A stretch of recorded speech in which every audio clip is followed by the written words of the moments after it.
Bonjour à toutes, bonjour à tous et bienvenue dans cette nouvelle édition des Masterclass de l'excellence commerciale. Aujourd'hui, nous allons parler deal, nous allons parler négociation et pour ça, on a l'un des meilleurs experts au monde de l'art de la négociation. Bienvenue Laurent Combalbert, bienvenue et on est ravis de t'accueillir aujourd'hui. Merci Roland, merci de ton invitation. Ravi de pouvoir échanger avec toi et puis vous tous sur la négociation. Alors vous êtes incroyable, aujourd'hui vous êtes 823 inscrits à cette masterclass, vous étiez également très nombreux la semaine dernière pour écouter Flore Chollet qui est la patronne RSE, Worldwide RSE, ESG and Sustainable Development Director de Edenred, qui vient de rentrer au CAC 40 et qui nous a expliqué comment on réussissait à engager plus de 100 000 personnes à travers le monde dans les engagements de développement durable du groupe. Vous pouvez retrouver cette masterclass sur notre chaîne YouTube ou sur votre plateforme de podcast préférée. Elle nous l'a laissé avec cette phrase qu'on attribue à plusieurs auteurs. Normalement, c'est ils l'ont fait parce qu'ils ne savaient pas que c'était impossible.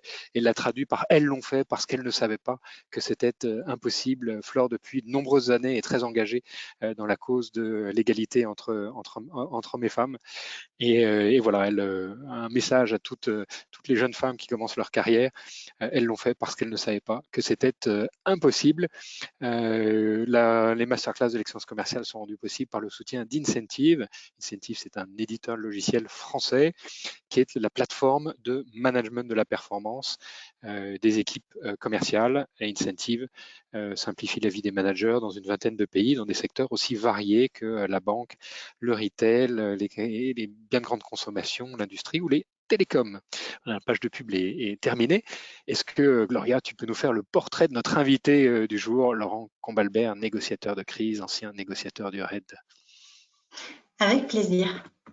Laurent Combalbert, vous êtes un des meilleurs négociateurs au monde, ancien officier négociateur au sein du RAID, enseignant à HEC et CEO de D-Trust Agency.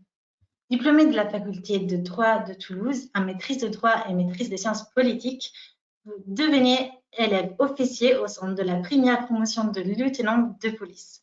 Vous obtenez ensuite la qualification de chef de section protection-intervention au sein du CRS 8, où vous coordonnez 80 policiers de SPI et menez plus de 30 interventions à haut risque.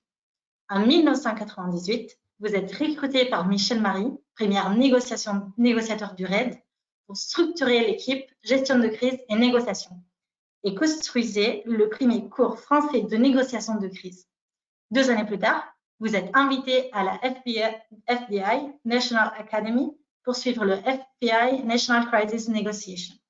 Au sein de l'équipe gestion de crise, vous créez le référentiel Pacificat, qui structure la formation des négociateurs de crise dispensés par le RAID autour du monde. Vous vous détachez du RAID en 2004 et créez le département sécurité des expatriés et des voyageurs d'affaires de Civipol Conseil, rattaché au ministère de l'Intérieur. Vous décidez alors de lancer votre propre entité, ADN Agence de négociateurs, avec Marwan Méry. Vous intervenez sur de nombreuses opérations telles que des kidnappings, de prise d'otages, des tentatives d'extorsion, des grèves de faim, mais aussi des négociations commerciales, diplomatiques et thérapeutiques. En 2020, vous renforcez votre présence auprès des entreprises avec The Trusted Agency, agence internationale d'experts pluridisciplinaires spécialisée sur les thématiques de la négociation, du leadership et de la confiance. Et vous créez l'ONG Hermione qui participe à la promotion et à la diffusion des négociations partout dans le monde. Avec l'association Donne de confiance, vous organisez le jour de confiance dont Nico Allegas est le parrain, une journée dédiée au travail sur la confiance en soi des collégiens. Votre histoire a inspiré la série Ransom, diffusée en France et au Canada. Vous êtes également auteur de 28 livres sur la négociation, dont Négociateur, référence de tous les négociateurs. Vous enseignez à l'IMBA de HEC et UCNAM et formez des médecins à la relation soignant-patient dans le cadre d'observation thérapeutique. Vous nous faites l'honneur de votre présence et c'est un plaisir de vous accueillir aujourd'hui. N'hésitez pas à poser vos questions à Laurent dans l'espace questions et commentaires sur le live LinkedIn. Alors, quel parcours incroyable! Quel parcours incroyable! C'en est presque intimidant. Et tu nous disais pendant la préparation que tu vas faire ta 2000e conférence d'ici quelques jours. Donc, on doit être la 1998 ou 99, 99e. 2000 conférences, des ateliers également. Tu accueilles chez toi des groupes pour des formations de 48 heures en immersion totale dans un univers de négociation. Finalement, tu as été formé aux États-Unis, tu as été formé en France, tu es impliqué dans des associations pour former des enfants. Un parcours incroyable. Si je reprends le début, tu voulais rentrer dans la police et ton projet, c'était le RAID, mais c'était le RAID pour l'action, hein. Tu voulais faire partie des gens qui escaladent le mur pour aller intervenir dans des situations de kidnapping. Qu'est-ce qui t'a finalement amené à ce métier de négociateur? Écoute, c'est une rencontre. J'ai eu la chance de rencontrer Michel Marie, qui est le premier à avoir lancé l'idée de la négociation au sein du RAID, qui est le premier négociateur du RAID. Et je l'ai rencontré quand je faisais mon mémoire de sciences politiques. Donc, j'étais pas encore dans la police. On a bien accroché, on a gardé le contact. Quand je suis rentré dans la police, j'avais toujours l'idée d'intégrer le RAID. J'ai dirigé pendant 3 ans les sections protection intervention de la CRS 8, qui est un peu sous les feux de l'actualité en ce moment. Et parce que ça me permettait d'être à proximité du RAID. La CRS 8 est autour du RAID. Et de préparer les tests. Et quand j'ai commencé à candidater pour entrer au service et pour passer les tests, pour être à la section d'intervention, Michel Marie est venu me voir en me demandant si je pouvais derrière aller chercher de la compétence sur la négociation. Il voulait qu'on monte une équipe de négociateurs. Il me dit, on lance le truc, on va essayer. Et, écoute, si ça te branche, on crée un métier. Et effectivement, j'ai choisi de le suivre pour aller organiser tout ça, pour mener tout ça. Alors tu te formes bien sûr en France, tu pars également te former aux États-Unis dans l'académie du FBI. Quelle est la différence d'approche entre la négociation à l'américaine et une négociation à la française? Écoute, les Américains sont très process. Alors, étaient très process. C'est en train d'un petit peu changer. On a au sein de l'agence TTA quelques négociateurs américains qui nous ont rejoints. Et donc, on voit que l'approche est en train d'évoluer. Mais effectivement, leur approche était très processée. On prévoit à l'avance ce qui va se produire, on vous donne une procédure, vous l'appliquez, ça fonctionne. Moi, je suis plutôt parti dans le contre-pied avec Michel. On était plutôt dans l'idée qu'il fallait trouver des méthodes avec des bonnes questions, pas de bonnes réponses. Si tu pars avec une réponse établie à l'avance, tu as 9 chances sur 10 qu'elle ne colle pas à la situation. Alors, c'est rassurant parce que tu as la réponse, sauf que cette réponse n'est pas effective. Elle n'a pas d'effet sur ce qui va se produire. Donc, on est parti dans l'idée d'aller chercher plutôt des questions clés et de former des négociateurs à être acteurs de ce qui va se passer. Pas simple spectateur qui récite une procédure, acteur qui va lui-même trouver les réponses dans la situation. Alors tu as structuré la formation utilisée par le RAID, les négociateurs. Tu as créé une méthode hein, qui s'appelle la méthode Hermione. Alors je vais afficher pour nos auditeurs ce que veut dire Hermione, hein. C'est les différentes étapes, prendre conscience de la haute intensité, des enjeux, des rapports de force, quel est le mandat, quels sont les intérêts réciproques. Cette méthode Hermione, tu as pu l'expérimenter, la pratiquer. Comment est-ce qu'elle peut aider un négociateur? Alors, si on sort du métier de négociateur tel que toi, tu as l'occasion de le pratiquer dans des négociations de très haute importance. Quand on négocie, les dirigeants, les leaders qui nous écoutent aujourd'hui, qui sont présents avec nous, comment est-ce qu'ils peuvent appliquer cette méthodologie Hermione et quelles sont peut-être les 2 ou 3 étapes dans la méthodologie Hermione qui te paraissent les plus importantes dans le cadre d'une négociation business? Écoute, cette méthodologie, je l'ai utilisée depuis de nombreuses années pour mes négociations de crise. Je la cantonnais à des négociations extrêmes dans lesquelles il fallait aller très vite parce que je voulais une approche qui soit très opérationnelle. J'ai une méthode qui s'appelle Pacificat, qui est beaucoup plus large, que j'ai créée, que j'ai ensuite co-construite avec Marwan Meri, qui est fait l'objet du livre Négociator, dont la 2e édition va sortir fin août. Cette méthode-là est très large avec l'intégralité de ce qu'il faut avoir sous la main quand tu prépares une négociation. Hermione, je l'utilisais pour mes négociateurs de crise, mais je me suis aperçu que c'était rapide à utiliser parce que ce sont des questions simples. Quel est le niveau d'intensité de la négociation? Plus l'intensité monte, plus ta capacité cognitive diminue. Et ça, personne ne peut faire autrement. Donc, plus tu as de tension, plus tu as de pression, avec un enjeu fort, avec de l'urgence, avec des informations parcellaires, plus ta capacité cognitive diminue. Donc, tu vas te concentrer sur quelques points et pas sur l'intégralité de ce que tu peux voir. Donc, on essaie d'abord de discriminer cette haute intensité. On va s'interroger quel est l'enjeu. À quoi va servir cette négociation? Dans une négociation commerciale, ce n'est pas la même chose que négocier avec un client pour signer absolument un accord, quitte à dégrader la marge, que de maintenir la marge absolument, quitte à perdre le client.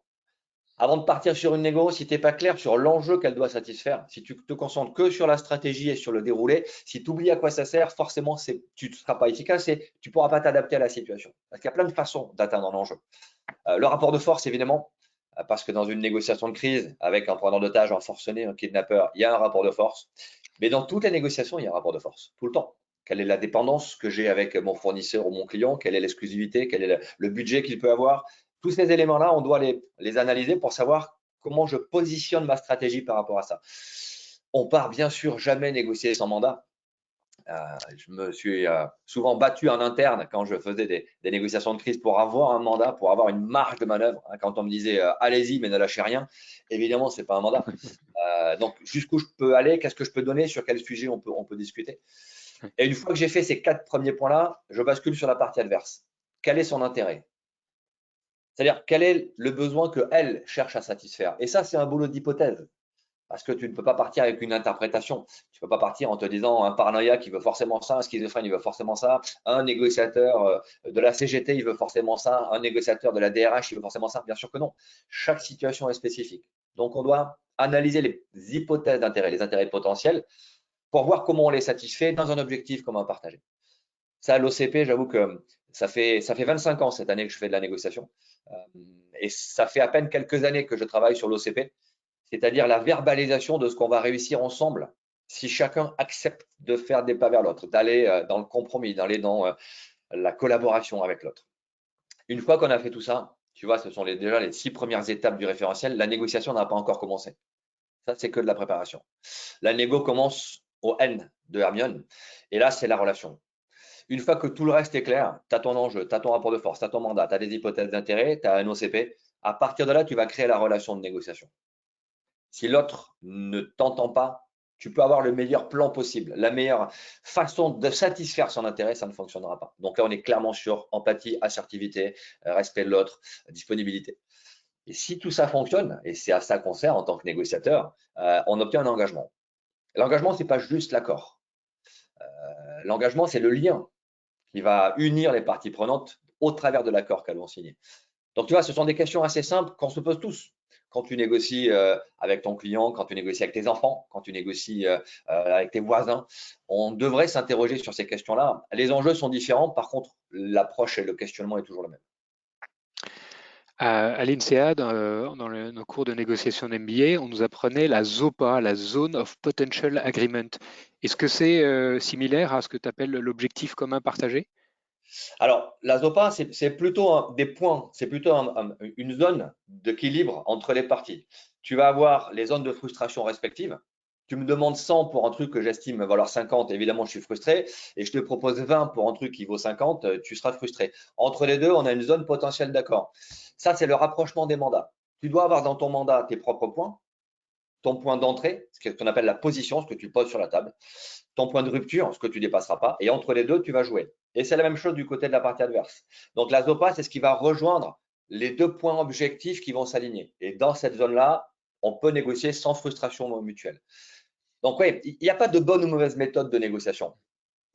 Tout est possible. Il n'y a aucune vérité dans ce métier de négociateur. Si quelqu'un vous dit ma méthode, elle est géniale, les autres, ça vaut rien, allez voir ailleurs. Il y a plein de méthodes potentielles et on a tous notre propre méthode. Donc, piochez là-dedans, allez chercher des bouts de Pacificat, des bouts d'Hermione, des bouts de la négociation win-win de Uri et Fischer. Allez chercher ce qui fonctionne. Si vous êtes à l'aise avec ces outils et que ça fonctionne, évidemment qu'il faut les utiliser. De toute façon, l'avantage du métier de négociateur, c'est que le résultat, on le voit tout de suite. Il n'y a pas d'esbrouf dans ce métier-là. C'est un des rares métiers où si tu n'es pas bon, tu ne dures pas. Parce qu'au bout du 3e échec, quand tu n'as pas atteint ton enjeu, ton mandat n'est pas respecté, voilà, les gens ne font plus appel à toi ou les gens te virent quand tu travailles pour eux. Donc, c'est l'intérêt de ce métier. On a du résultat tout de suite. Donc, on peut le débriefer, voir ce qui a fonctionné, voir ce qu'on doit adapter. Est-ce que dans ta structure, vous faites des contrats au résultat? Alors moi, j'interdis ça. Je ne veux pas de success fee pour plein de raisons. J'ai déjà participé à des négociations dans lesquelles il y avait un intéressement pour les parties prenantes. Et je trouve qu'inconsciemment, tu négocies pour ton success fee, pas pour ton client. Donc c'est très bête, hein, j'ai fait gagner des millions d'euros à certains clients. Je serais millionnaire si j'avais utilisé cette méthode, mais je trouve que c'est pas vertueux. Euh, pour te donner un exemple, j'ai accompagné une grosse négociation après la Covid sur plusieurs dizaines de millions d'euros. Et on a réussi à faire gagner aux clients qu'on a accompagnés pratiquement 12 millions d'euros.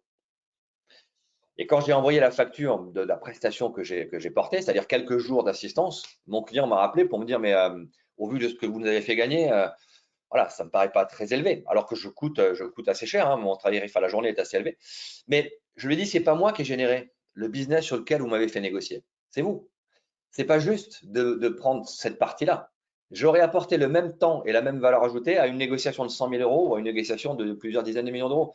Donc, je n'apporte juste que de l'expérience. Après, c'est vous qui générez le business initial. Il n'y a aucune raison que je sois rémunéré par rapport à ça. Écoute, voilà une belle attitude. Est-ce que tu peux nous parler de difficultés ou des projets les plus difficiles sur cette partie préparation? Il y a trois parties dans ton bouquin. Tout est très clair, c'est très structuré, c'est bien expliqué, c'est merveilleux à lire.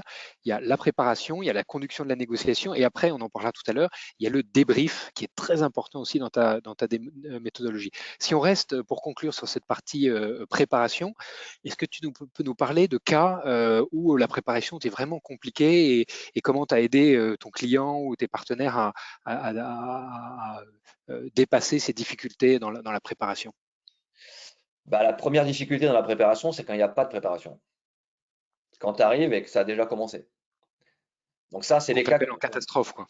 Bah, on intervient en pompier. On nous En appelle pour dire, pompier. écoutez, voilà, Ouais. c'est coincé, ça avance pas, les gens se tirent dessus, très bien. Mais puis quand on regarde, la préparation n'était pas là.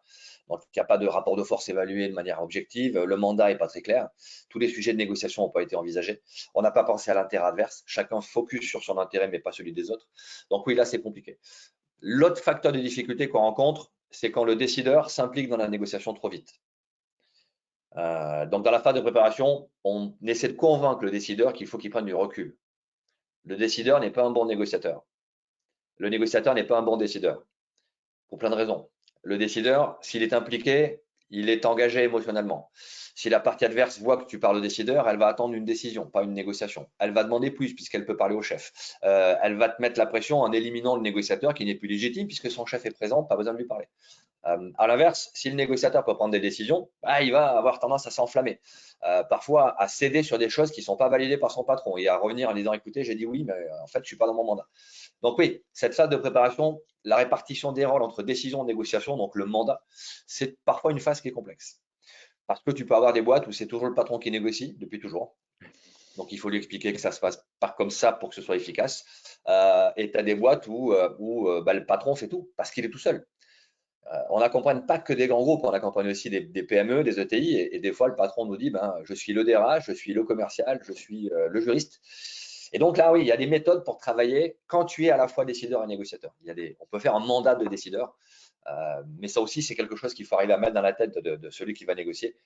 Il faut prendre un peu de recul, même quand tu es à la fois décideur et négociateur.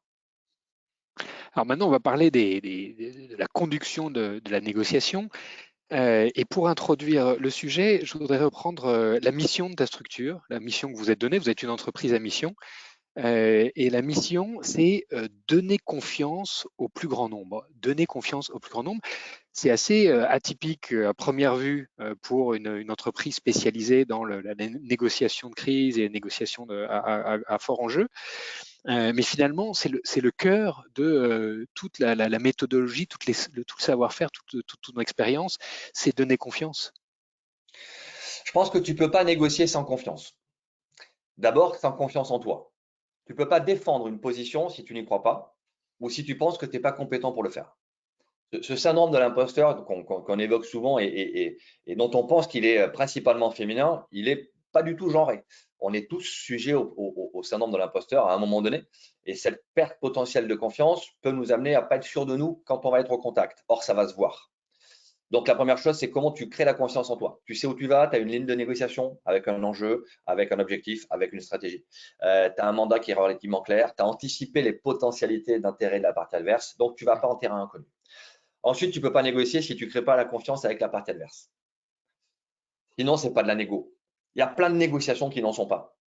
Alors, vous allez me faire 10% de discount, sinon je quitte la table. Ça, c'est pas de la négo, c'est du rapport de force. Tu peux le faire que si l'autre voit un intérêt à bosser avec toi, donc un OCP, un objectif commun partagé, et si les règles de négociation sont éthiques. On ne se ment pas, on ne met pas d'ultimatum, on n'utilise pas l'effet Monsieur Plus, l'effet détritus, l'effet Colombo, toutes ces méthodes qui sont parfois utilisées mais qui tuent la confiance. Alors tu peux faire un joli coup, hein. Tu peux tordre le bras à la partie adverse et tu pars en rentrant en disant hey, les gars, j'ai obtenu plus que ce que je voulais. C'est super, mais c'est la dernière fois que tu vas le faire. Parce que la prochaine fois, la partie adverse, elle va t'attendre et elle ne sera pas en relation de confiance. Alors que si tu arrives à créer ce lien par de l'écoute, par de l'empathie, par de la compréhension des intérêts de l'autre, évidemment qu'à long terme, c'est beaucoup plus efficace. Tu le disais, ça fait quand même pas mal de temps que je négocie. Je peux t'assurer aujourd'hui, quand tu regardes les track records des négociateurs qu'on accompagne, que ceux qui sont éthiques et qui négocient avec de la confiance gagnent beaucoup plus sur le long terme. Donc effectivement, on essaie, la mission de Trusted Agency, c'est inspirer et transmettre pour donner confiance au plus grand nombre. Parce que je pense qu'on a eu la chance, avec les experts de l'agence, de traverser des situations complexes. Et à chaque fois, ce qui nous a permis de nous en sortir, c'est la confiance. La nôtre, celle de l'autre, celle qu'on a créée avec l'autre. Donc oui, on croit beaucoup à cette logique. Je pense que dans les années à venir, on va devoir relever des défis sociétaux, environnementaux, qui sont colossaux, qui sont énormes et qui ne pourront pas se faire sans confiance. On ne pourra pas imposer aux gens, on ne pourra pas les forcer. Il faudra les amener à volontairement faire des concessions sur leur mode de vie, sur leur façon d'agir, sur leur façon d'être, pour se mettre au service d'un intérêt collectif. Et ça, c'est la définition de la négociation. Au cœur de la négociation, il y a cette définition de l'objectif commun partagé. Quels sont les éléments qu'il faut prendre en compte pour définir cet OCP, cet objectif commun partagé? Je pense qu'il faut qu'il soit positif. Il faut pas contraindre. Si tu commences une négociation sociale en disant à tes délégués syndicaux, soit vous signez l'accord, soit on vire tout le monde, ça ne marche pas. Si tu leur dis, il faut qu'on signe ensemble cet accord parce que c'est comme ça qu'on va redevenir compétitif et qu'on va garder nos parts de marché, ça, c'est plus motivant. Donc, un OCP, il devrait être positif, il doit être constructif. L'OCP, il faut qu'il puisse satisfaire les intérêts de tout le monde. Tous les intérêts qu'on a vu, le I de Hermione, il faut les aligner par cet objectif qu'on va partager. Donc, il faut que chacun s'y retrouve. Il ne faut pas qu'une des parties prenantes, finalement, ne satisfasse pas son intérêt parce qu'à la fin, elle ne va pas appliquer l'accord. L'engagement de Hermione, le E, c'est l'engagement dans l'application de l'accord. Ce n'est pas l'accord seulement, ça ne suffit pas. Donc oui, si l'OCP ne satisfait pas les intérêts mutuels, ça ne fonctionnera pas. Et puis, je pense qu'il faut qu'il soit un peu émotionnel. Il faut les tableurs Excel, moi, ça ne me fait pas rêver. Par contre, maintenir une activité, chercher de la performance, faire en sorte que les gens soient contents de ce qu'ils vont faire, c'est quand même sacrément motivant. Donc, c'est les critères que j'essaie de cocher quand je travaille sur l'OCP. Est-ce qu'il est positif? Est-ce qu'il est engageant pour tout le monde? Est-ce qu'il va satisfaire les intérêts de tout le monde? Et est-ce qu'il est un peu émotionnel? Est-ce que derrière, on peut faire vibrer cette corde? Donner du sens à la négociation, c'est de lui donner un OCP qui va satisfaire tout le monde. Alors, il y a un sujet sur lequel tu travailles beaucoup avec la communauté médicale. Tu as formé plus de 80 000 médecins pour les aider à négocier avec leurs patients le bon suivi thérapeutique pour s'assurer que les patients prennent bien leurs médicaments et fassent ce qu'ils ont fait. En quoi ces négociations, et puis si je mets sur la page, là, les différentes techniques de négociation que tu décris dans ton bouquin, la démonstration, le rapport de force, la persuasion, la manipulation. Comment est-ce qu'on forme des médecins à aider leurs patients, à convaincre les patients à bien suivre leur traitement? Écoute, tu as réparti de manière assez claire sur cette slide les techniques. On va de la plus éthique à la moins éthique. La démonstration, c'est la plus éthique. La manipulation, c'est la moins éthique. La persuasion, elle reste éthique, mais on est engagé dans ce qu'on va donner. On est assertif, mais ça reste éthique. Le rapport de force, ça l'est déjà un petit peu moins. On essaie de tordre le bras et de forcer l'autre à accepter. La manipulation, on triche et on va modifier sa perception de la réalité. Un médecin ne peut pas manipuler, ne peut pas utiliser le rapport de force, peut persuader et doit démontrer. Le médecin n'a pas le droit d'imposer à un patient. il faut que le patient prenne une décision éclairée, c'est-à-dire une décision avec un consentement qui soit éclairé par toutes les informations. Je fais ces formations depuis 2001, donc oui, je pense que ouais, beaucoup de médecins nous ont vu passer. On estime qu'on est à peu près 80 000 médecins, des généralistes, des spécialistes, des oncologues, des cardiologues. À chaque fois qu'on discute avec eux, quand on parle de négociation, ils sont un peu dubitatifs. Est-ce que je négocie avec les patients? Je ne suis pas certain. Ça, c'était au début. Aujourd'hui, quand je pose cette question, tu vois, mardi, j'étais à Paris pour une formation de médecins sur ce sujet. Quand je leur ai dit, est-ce que vous négociez avec vos patients? Ils m'ont tous dit, oui, bien sûr. Bien sûr qu'on négocie parce qu'on ne peut pas imposer, on doit l'amener à volontairement modifier son comportement pour rentrer dans l'observance thérapeutique, c'est-à-dire prendre les médicaments jusqu'au bout. Donc oui, c'est de la négo, ça reste de la négociation. En 2001, quand j'ai découvert ça, c'était pour un médecin, un pédiatre qui traitait la mucoviscidose et qui avait 70% de ses adolescents qui ne prenaient pas le traitement. Et il m'a demandé de l'aider sur ces négociations. Et effectivement, en plus, quand tu es parent et quand tu as toi-même des enfants, que tu te mets à la place des parents, de ces gamins qui savent qu'ils vont peut-être mourir, et la place de ces gamins qui se disent, oh, écoute, les blouses blanches, j'en ai marre, j'ai vu ça toute ma vie. Bien sûr que si tu leur apportes un peu de technique pour les aider à négocier, ouais, tu te sens efficace à la fin de la journée. Donc aujourd'hui, oui, ces méthodes-là sont beaucoup utilisées par les médecins. Il y a beaucoup de demandes des médecins à être formés à ces méthodes, sur ne serait-ce que la relation, ne serait-ce que l'écoute active, ne serait-ce que le lien avec l'autre. C'est quelque chose qui marche très bien. Finalement, la négociation, ça a des applications extraordinaires. Et puis là, c'est vraiment une belle mission. On va parler d'un cas qui a été très visible ces dernières années, qui est Donald Trump, qui se prétend comme le plus grand négociateur du siècle. Qu'est-ce que tu en penses, toi, en tant que spécialiste? Ah, écoute, techniquement, il n'est pas très bon. Il n'est pas très bon parce que ce n'est pas la négociation qu'il va faire. Il applique une méthode assez simple. Il va modifier le rapport de force de manière unilatérale. Je te prends ça, je vous surtaxe tel produit, je modifie ça, je sors de l'accord, et puis il va attendre la réaction. Et quand on face à sa folle, il dit, oh, je veux bien revenir, ou je veux bien vous redonner un peu. En échange, vous me donnez ça, ça et ça. C'est-à-dire qu'il va récupérer plus que ce qu'il avait avant le fait d'avoir modifié tout seul le statu quo. Donc, ce n'est pas de la négociation, c'est du rapport de force. Ça marche si tu as le flingue dans la main, si tu as le rapport de force. Quand tu l'as plus, ou quand tu penses que tu l'as et que tu ne l'as pas, ça, c'est dévastateur. Et d'ailleurs, avec le bras de fer qu'il a eu avec les Chinois, quand il a voulu surtaxer les produits chinois, bah, il a pris une volée de bois vert parce que les Chinois ont simplement surtaxé le soja américain. Le soja américain est vendu essentiellement en Chine et les producteurs de soja sont essentiellement dans les États qui votent pour Trump. Il a bien sûr fait machine arrière tout de suite. Donc, c'est un mauvais négociateur, mais quand il a le pouvoir, quand il a les moyens, bien sûr qu'il obtient du résultat. Mais ce n'est pas de la négo. N'appelons pas ça de la négociation, surtout pas. C'est du négo-washing. Je lave ma pratique non éthique avec le mot de négociation, mais voilà, on le voit, on sait que ça ne marche pas. C'est du rapport de force. Dans les situations de crise que tu as connues, il y a des tensions très fortes qui peuvent naître. On les connaît aussi dans les entreprises, dans les négociations parfois syndicales très tendues, où il y a des collaborateurs ou des dirigeants qui peuvent être séquestrés. Quelle est la bonne attitude à avoir dans ces tensions pour les faire retomber? Quels sont les trucs et astuces que tu peux nous donner pour remettre de la sérénité dans une négociation qui part trop loin? Alors, tu peux avoir des tensions théâtralisées, où on tape du poing sur la table en disant non, jamais je ne signerai. Quand c'est théâtralisé et que tu le sais, ça fait monter la tension, mais tu la contrôles. Là où c'est plus compliqué, c'est quand les émotions sont réelles, sont réellement exprimées, parce qu'il y a une frustration et donc de la colère, parce qu'il y a des enjeux risqués et donc de la peur. La première leçon qu'on peut donner, c'est accepter nos émotions. Avoir peur dans une situation avec un enjeu fort, c'est normal. Ce serait dangereux de ne pas avoir peur. Être en colère quand une de nos attentes est frustrée, c'est normal. Ce serait stupide de dire non, ça ne me met pas en colère. Bien sûr que ça nous met en colère. Mais accepter ces émotions, ça ne veut pas dire les subir. Donc, quand on les accepte, on arrive à les maîtriser plus efficacement. Et si les deux parties prenantes arrivent à considérer que leurs émotions primaires sont légitimes, donc en les exprimant, mais sans les laisser se dégrader, la colère qui devient de l'agressivité, la peur qui devient de l'angoisse, bien sûr qu'on arrive à créer un lien efficace. Donc, je pense que le premier sujet, c'est gérer ses émotions, accepter que la négociation, parce qu'elle évolue dans un monde de conflictualité. Hein. S'il n'y a pas de conflit initial, il n'y a pas besoin de négocier. S'il n'y a pas besoin de désaccord, s'il n'y a pas de désaccord initial, il n'y a pas besoin de négocier. Accepter que ça fasse émerger de la haute intensité et des émotions, je pense que c'est la première étape sur laquelle on bosse. D'ailleurs, au débriefing, on débriefe beaucoup la phase émotionnelle de la négociation. Alors, merveilleuse transition pour le débriefing. Juste avant de rentrer dans le débriefing, tu disais quelque chose tout à l'heure dans la préparation qui est le conflit est nécessaire. En quoi est-ce que le conflit est nécessaire dans une négociation? S'il n'y a pas de conflit, il n'y a pas de négo. Tu viens me vendre un produit, tu me fais une proposition, c'est dans le prix que je voulais mettre, j'en ai besoin, je te l'achète, tu me l'as vendu, je te l'ai acheté, on n'a pas négocié. La négociation commence quand l'autre te dit non. Non, c'est trop cher.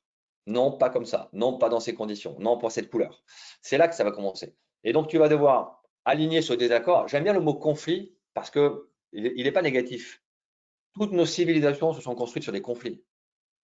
On a créé tout ce qu'on a créé parce que dans des désaccords exprimés, on a trouvé des solutions. Alors, il y a deux façons de gérer. La guerre ou la négo. La guerre qui va imposer un rapport de force, et puis il y en a un qui se soumet et un qui l'emporte, ou la négo qui met fin à la guerre en faisant en sorte que les deux l'emportent, plus ou moins. Mais toute notre histoire est faite de guerre et de négociation. Donc bien sûr que la négociation, c'est le moyen le plus efficace pour faire du conflit un élément de valeur ajoutée. 1 plus 1 égale 3. Si je suis capable de t'écouter, de t'entendre et que tu fais pareil, on va peut-être trouver quelque chose qui va nous satisfaire. Et pas forcément nous satisfaire en perdant chacun, mais satisfaire en gagnant chacun. Parce que on va peut-être gagner un peu moins sur ce coup-là, mais on va gagner de la confiance pour les prochaines fois. Et quand on se fait confiance, à la fin, tout le monde gagne plus. Donc oui, le conflit, c'est bien. Le désaccord exprimé, ça permet de créer, c'est la base de la valeur ajoutée, la base de la créativité. Dernière partie, le débrief, qui représente une section entière hein, de ton bouquin Négociator. Le débrief, quand est-ce qu'il faut le faire? Est-ce qu'il faut le faire à chaud? Est-ce qu'il faut le faire une fois qu'on a un peu de recul? Quels sont tes conseils pour bien débriefer une négociation et en retirer le maximum? Alors écoute, moi le débrief, je le fais en 2 temps. Je fais un débrief immédiat, juste après la mission, que ce soit une négociation sociale, que ce soit une NAO, que ce soit une fusion-acquisition. Dès lors que la négociation est finie, on débrief. Et j'applique la règle du repas suivant. Le repas qui suit la fin de la négociation, on le passe ensemble. Ça finit à 14 heures, on dîne ensemble. Ça finit à 2 heures du matin, on prend un petit déj ensemble. Mais le repas qui suit, on le passe ensemble parce que c'est le moment où on va évacuer les émotions. On va débriefer nos émotions. Sur ce coup-là, j'ai eu peur, ça m'a mis en colère. Le fait de mettre des mots sur les émotions va permettre de les stabiliser, d'éviter qu'elles ne viennent inconsciemment perturber ma compréhension de la situation. Et ensuite, on fait des briefings à froid, donc technique, quelques jours plus tard, où là, on aborde non pas qui s'est planté, même si ça nous arrive, mais on dit comment on trouve des solutions pour éviter qu'on se plante une nouvelle fois si on a fait des erreurs. Et surtout, quand on a réussi, c'est quand même la majorité des cas, qu'est-ce qui nous a permis de réussir et comment on fait en sorte de le partager par les formations, par les enseignements qu'on va mettre en place. Mais le débriefing émotionnel, je le sépare du débriefing technique parce que c'est pas le même moment, c'est pas la même énergie, c'est pas le même risque d'ailleurs. Je préfère balancer les émotions dès le début quand elles sont encore chaudes plutôt que les laisser se modifier. Et on va rationaliser, on va reconstruire ce qu'on a vécu et pour éviter ça, je préfère débriefer tout de suite les émotions. Qui doit intervenir, qui doit participer à ce débrief? Uniquement les personnes qui ont participé à la négo? Est-ce qu'il faut ouvrir plus largement? Alors moi, j'aime bien faire animer le débriefing par quelqu'un qui n'était pas impliqué dans la négociation. Parce qu'il connaît le métier de négociateur, mais il n'est pas partie prenante. Donc, il a une vision assez large de ce qu'il peut faire. Moi, il m'arrive souvent de débriefer pour mes clients des négociations. J'ai une liberté de parole absolue. D'abord parce que je n'étais pas impliqué, ensuite parce que je ne suis pas membre de l'entreprise, donc je peux dire ce que je veux. Et je suis négociateur, donc je connais la façon de piloter une négociation. Donc j'aime bien aller chercher parce que souvent, quand on le fait entre nous, on n'ose pas trop se dire les trucs ou il s'est passé quelque chose, on le met sous le tapis, regarde, ça se voit plus. C'est dommage parce que c'est ça qui nous intéresse, c'est ce sujet-là qui nous intéresse. Donc il faut le faire animer. Ensuite, il faut inviter bien sûr les participants à la négociation, mais aussi ceux qui ont participé à construire le mandat, à construire, à faire le renseignement par exemple, aller chercher de l'info pour savoir comment on positionne chacun des éléments. Donc ouais, j'aime bien ouvrir de manière assez large le débriefing. Et ensuite, on peut faire un rétex, un retour d'expérience. Le rétex, ça s'adresse aux gens qui n'étaient pas là. On vous explique ce qu'on a retenu dans l'expérience qu'on a débriefé. Donc souvent, on confond débriefing et rétex. Pour moi, c'est complètement différent. Débriefing, ça implique ceux qui étaient dedans. On essaie de comprendre pourquoi. Le rétex, c'est on explique ce qui s'est passé à ceux qui n'étaient pas là. Donc finalement, trois étapes. Le repas qui suit, on le passe ensemble et on parle de nos émotions. le débriefing quelques jours plus tard où on analyse à tête froide, à tête reposée ce qui s'est passé, les responsabilités, ce qui a bien marché, ce qui a moins bien marché, et puis le rétex pour diffuser finalement, pour partager les bonnes pratiques ou les accidents qu'on a eus à une population plus large, c'est ça? Exactement. Bien, on a parlé, on arrive déjà, on a déjà dépassé Ah largement oui, la demi-heure. On arrive à la fin, ça passe trop vite. On a envie de continuer, de continuer. On a parlé de sujets passionnants, on a parlé de médecine, on a parlé de négociations internationales, on a parlé de guerre aux négociations, on a parlé de confiance. Il y a une citation qui était particulièrement chère de François Guizot, qui a été ministre de l'Éducation, ministre des Affaires étrangères sous la monarchie de Juillet, à qui on doit les écoles primaires dans chaque commune. Est-ce que tu peux nous parler de cette citation que tu aimes bien? c'est vrai que François Guizot était en plus un juriste, donc en tant que juriste de formation, j'ai un attrait particulier pour ce personnage. Et il a dit le monde appartient aux optimistes, les pessimistes ne sont que des spectateurs. Et j'aime bien cette phrase-là, je la sors à chacune de mes conférences. Donc, si certains qui nous écoutent m'ont déjà vu en conférence, vous savez que j'adore cette phrase. J'arrive pas à en trouver une autre et je trouve qu'elle est de plus en plus adaptée à ce qui nous arrive, à l'évolution de notre société. Je pense qu'il faut y croire. Il faut croire dans ce qu'on fait. Il faut croire dans nos moyens, dans nos méthodes. Quand on parle de donner confiance, c'est exactement ça en fait. C'est remettre de l'optimisme parce que sans optimisme, on s'en sortira pas. Quand je te parle d'un OCP positif, c'est ça. L'OCP, il faut qu'il soit optimiste, il faut qu'il ait envie de créer quelque chose d'efficace et qui ramène du positif dans un environnement qui n'est pas forcément tous les jours. Donc, soyons acteurs de ce qui se passe, soyons optimistes et avec ça, on pourra certainement relever des défis assez sympas. Le monde appartient aux optimistes, les pessimistes ne sont que des spectateurs. Aujourd'hui, on est optimiste grâce à toi, ta mission, donner confiance au plus grand nombre, inspirer et transmettre pour donner confiance au plus grand nombre. Après cette demi-heure passée ensemble, on a certainement un peu plus confiance dans notre capacité à mener des négociations de qualité. Pour aller plus loin, bien sûr, le blog de Laurent, Laurent Combalbert, www. Le livre Négociator, dont la prochaine édition va sortir en octobre, c'est ça? 23 août. Le Notez 23 ça août, dans 23 votre août, ça c'est agenda. la première édition, absolument Sort. passionnant. C'est plein de checklists, de conseils pratiques, d'exemples, d'interventions de négociateurs d'un peu partout dans le monde. Enfin, c'est une richesse, c'est le roman de l'été. Le roman de l'été, négociateur à lire impérativement pour devenir un bon négociateur. Dans la peau du leader, un autre de tes ouvrages, le référentiel de leadership et d'agilité collective, Héraclès, que tu as également écrit. Un roman. Parfois, c'est dangereux d'être le meilleur. Négo en livre de poche, également merveilleux pour cet été. Et la suite de Nego est sortie avec l'organisation. C'est la suite de ce roman-là qui est sorti en février chez Calman Levy. Donc Nego et l'organisation par Laurent Combalbert pour le livre de l'été. Trump, si vraiment vous voulez voir ce que c'est qu'un mauvais négociateur, vous pouvez acheter d'occasion The Art of the Deal, parce que je ne sais même pas s'il se vend encore neuf. Mais ça vaut le coup de le Trump. lire.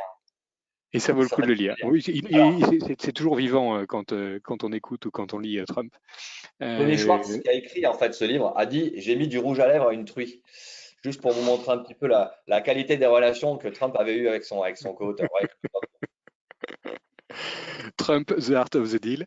Et puis un TEDx, Nego for Good, Laurent Combalbert, que vous retrouvez sur la plateforme TED. Et puis la série qui a été inspirée par ton parcours, par ta vie, Ransom, à retrouver. Alors, je ne sais pas sur quelle plateforme elle est disponible, mais bon, voilà, elle était sur 13e rue il n'y a pas longtemps. On la trouve assez facilement en DVD. en Bon, c'est DVD. très américain, hein. Vous allez voir. Mais On va, c'est sympa. on va passer un été On a passé pas mal de temps extraordinaire. à écrire les scénarios, à participer au scénario et c'était chouette. On va passer un été extraordinaire avec toi, Laurent. Merci beaucoup. Et je vous donne rendez-vous la semaine prochaine pour ceux qui doivent nous quitter. On va parler de d'influence marketing, un sujet qui est très important aujourd'hui pour l'ensemble des marques, qu'on soit B2C ou B2B. Et on fait venir un expert qui est Dorian Chavarella pour nous parler de l'influence marketing. Et si vous avez des questions, et je suis sûr que vous êtes très nombreux avec plein de questions, vous pouvez les poser directement sur la plateforme de GoToWebinar. Et Gloria, est-ce qu'on a déjà des questions de nos auditeurs sur la plateforme? Merci Laurent, merci Roland. Oui, effectivement, on a beaucoup de questions pour cette masterclass. La première de Victor. D'après vous, la négociation doit être éthique, mais les meilleurs négociateurs ne sont-ils pas des bons manipulateurs qui arrivent à leur fin avec une partie adverse satisfaite? Alors, c'est pas vraiment de la manipulation, c'est de l'influence. La manipulation, ça a un côté négatif, c'est-à-dire que je vais modifier la perception de l'autre sans qu'il s'en aperçoive. L'influence, qui est un dérivé de la persuasion, c'est la façon de modifier sa perception en conscience. Il sait qu'on modifie sa perception. Donc, les négociateurs sont par nature de bons influenceurs, mais il faut se méfier de ce que j'appelle les pratiques non éthiques. Parce que c'est facile, on pourrait les utiliser, on peut gagner plus, on peut gagner plus vite, mais dans la durée, ça a plusieurs impacts. Un, ça impacte votre réputation de négociateur.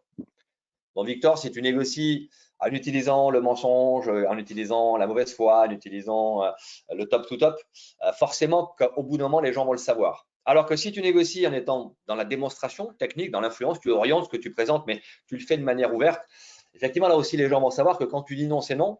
Et quand tu dis peut-être, on peut aller chercher quelque chose. Donc oui, ça a de l'impact. Et ça a de l'impact sur ton entreprise, puisque si tu négocies de manière non éthique, oui, tu vas gagner plus. La partie adverse sera peut-être satisfaite sur le coup, mais quand elle va réaliser qu'elle a été manipulée, je pense que les coups suivants seront compliqués. Donc ouais, la marque employeur aujourd'hui, elle est impactée par l'attitude de ses négociateurs et les méthodes de négociation qu'elle autorise. Question de Lionel. Comment pouvons-nous capitaliser sur le retour d'expérience d'une négociation, réussie ou échouée? Quels seraient les critères à retenir et évaluer? L'objectif est de pouvoir transmettre aux équipes les bons indicateurs pour la prochaine négo. Ouais, le débriefing, ça doit être méthodique. Moi, quand je fais un débriefing, je reprends Hermione et je me réinterroge. Est-ce qu'on a analysé la haute intensité correctement? Est-ce qu'on avait un enjeu qui était clair? Est-ce que la ligne de négociation qu'on avait établie, enjeu, objectif, stratégie, est-ce que finalement, c'est ce qu'on retrouve à la fin? Est-ce que le rapport de force était correctement étudié? Est-ce que le mandat nous a permis d'avoir une vision assez large? Donc, je réinterroge les questions que j'ai posées à la préparation pour voir comment elles collent avec la réalité. Et sur chacune d'entre elles, il y a toujours un apprentissage. On n'a jamais fini de tailler sa pierre, on n'a jamais fini d'apprendre. Et la négociation, c'est un métier dans lequel on remet en cause régulièrement les méthodes, les techniques, parce que ça évolue, parce que les gens changent, parce que les mentalités bougent. Donc oui, je pense que le but du débriefing, c'est effectivement de comprendre ce qui s'est passé, mais surtout de transmettre ce qu'on a appris à ceux qui n'étaient pas là ou à ceux qui viennent d'arriver dans l'organisation. Question de Jeanne. Comment savoir si on a l'état d'esprit qu'il faut pour réussir grâce à la méthode Hermione? Existe-t-il des prérequis? Existe-t-il des traits de personnalité rédhibitoires? Alors, rédhibitoire, non. Parce que, comme je vous l'ai dit avec François Guizot, je suis optimiste. Donc, je suis persuadé qu'on peut faire évoluer même Donald Trump. On peut le faire. C'est difficile, mais on pourrait le faire. D'ailleurs, Donald, si tu nous écoutes, je suis prêt à gratuitement te donner des conseils pour négocier. Je pense qu'il n'y a pas de trait rédhibitoire. Alors, après, il y a des traits de personnalité qui sont plus compliqués. Si on a quelqu'un qui est schizoïde, c'est-à-dire qui a une personnalité distante à la relation, très peu empathique, c'est plus compliqué, mais ce n'est pas impossible. Moi, je connais des négociateurs qui sont Asperger et qui sont extrêmement efficaces parce qu'ils connaissent le biais un petit peu réservé sur le contact à l'autre et les émotions et ils savent l'utiliser. Je connais des négociateurs qui sont hypersensibles, mais qui sont très bons parce qu'ils savent gérer leur engagement émotionnel pour pas aller trop loin et pour pas se faire submerger par l'ensemble des informations qu'ils reçoivent. Donc, je suis assez confiant sur le fait qu'on peut faire bouger tout le monde. Ensuite, il y a des choses qui permettent d'aller plus vite. La technique de négociation, en quelques jours, on va vous l'apprendre. L'état d'esprit de la négociation, accepter le désaccord. C'est Aristote qui disait il faut beaucoup d'intelligence pour accepter un point de vue différent du sien. Et je pense que dans une négociation, il faut aller chercher cette acceptation. On parle d'assertivité souvent dans la formation des commerciaux. L'assertivité, c'est défendre son point de vue tout en acceptant celui de l'autre. Donc ça, je pense que c'est un trait qui permet d'aller plus vite dans l'efficacité en négociation. Et puis, je pense que la première qualité qu'on cherche, je crois qu'il faut aimer les autres. Au sens large, hein, il faut pas, c'est pas un amour absolu, mais il faut aimer l'autre. Il faut accepter sa différence, accepter son point de vue, accepter sa façon de se positionner dans la relation. Parce que si on a ce petit supplément d'âme, comme on pourrait dire, je pense que ça aussi, ça permet d'aller beaucoup plus vite. Parce qu'en face, les gens vont le sentir. Alors, tu peux te faire arnaquer une fois parce que tu as été trop dans la relation, parce que tu as été trop transparent. Mais je pense qu'on est beaucoup plus souvent surpris positivement que déçu quand on est dans cette relation-là. Un commercial qui n'aime pas ses clients, je pense qu'il ne vend pas beaucoup. Si tu n'aimes pas tes produits, si tu n'aimes pas tes clients, fais autre chose. Question de Oriane. Quel livrable doit-on se fixer à l'interne pour être sûr de s'être bien préparé? Comme vous dites, établir les rapports de force de manière objective. Comme savoir si on a fait une bonne préparation? Il y a des outils, on a des outils dans Hermione qui permettent d'aller remplir un mandat, qui permettent d'aller, on a un folder, le mandat folder, c'est-à-dire qu'on a 2 étages et on a ce que je souhaite, ce que souhaite l'autre et on voit comment on aligne. On a une capacité à comprendre un sociogramme, comment est le groupe adverse, qui est pour, qui est contre, qui me soutient pas, qui l'a dit, qui l'a pas dit. Donc il y a des outils qui existent, hein, toute une multitude. Vous en trouverez plein dans Negotiator. L'idée, c'est d'en choisir peut-être pas tous dès le début. Prendre 1 ou 2 outils et puis les utiliser. Et quand ça devient naturel, en rajouter un autre. Et puis au bout d'un moment, on s'aperçoit qu'assez naturellement, on dresse une ligne de négociation, on dresse un mandat, on fait le travail d'hypothèse des intérêts. Ça devient assez naturel. Donc il faut commencer raisonnablement, 1 ou 2 outils, pas plus. Et puis quand ça fonctionne, tu vas voir que très très vite, ça va rentrer dans la caisse à outils inconsciente qui va se mettre en place. Question de Olivier. Quel est votre rapport au temps dans une négociation? Le rapport au temps, il est pas forcément lié au temps, il est lié au rythme. On a des négociations contraintes par le temps. Sur une négociation de prise d'otage, on va le plus vite possible, évidemment. Sur une négociation annuelle obligatoire, il y a des séquences qui sont organisées. Sur une négociation fournisseur, grande distribution, il y a la date limite du 28 février. Donc, le temps n'est pas forcément une contrainte. Ce qui peut être la contrainte, c'est le rythme qu'on va devoir tenir pour être dans le temps. Donc voilà, j'essaie de prendre la main sur le rythme, de choisir les séquences, de définir à quel moment j'utilise quelle rencontre. Et quand on tient ce rythme-là, effectivement, on tient une bonne partie de la négociation. Question de Serge. Est-ce que l'IA peut négocier à notre place? Oui. Malheureusement, je pense que l'IA va réussir à négocier à notre place.